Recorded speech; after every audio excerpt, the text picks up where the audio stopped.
let's talk a little bit about the on the road thing. For those who don't know, you live in a van and produce your music from this van. Kind of, how did that kind of happen initially? Like, fill in all the people listening who may not know kind of your story. But how did it kind of go from living in a normal house to living in a one on wheels?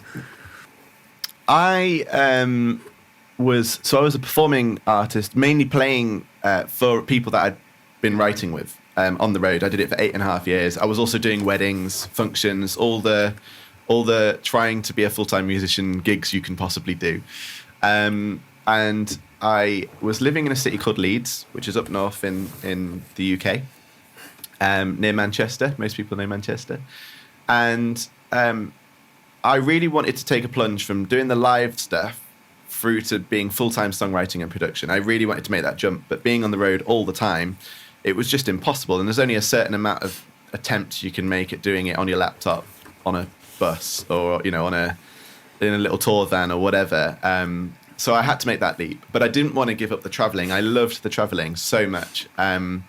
Always have done, and always loved that road trip life on the road. And at the time, the whole hashtag on Instagram that was taking off was the van life, which is now huge. Everyone's talking about van life now, but at that time it was really new, and everybody was looking at it as like, sounds cool. It looks like this most glamorous lifestyle, dangling your feet out the back over a cliff, looking out over the sea. Reality check, it's not quite that. It's very small percentage of the time it's that nice.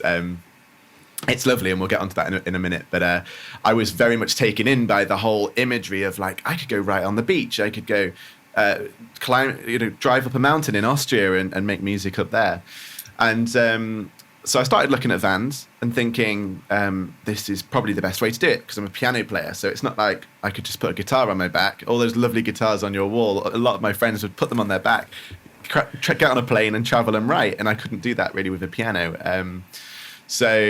Not without great difficulty anyway. So the vans was the next obvious option. And then my mum, actually, who was the most sensible person in the world, who would probably think of a few reasons why not to go live in a van, found this huge old library bus, and it's 10 meters long, 7.5 tons, needs a lorry license to drive it. And she said, I know this is completely wild, and it's much bigger than what you've been looking at for vans, but I thought I'd share it with you. And I said, something feels really right about it. So I took her with me the next week to look at it, and I put the deposit down there and then. And there was a few things that lined up that I was like, this is too much of a good opportunity to miss.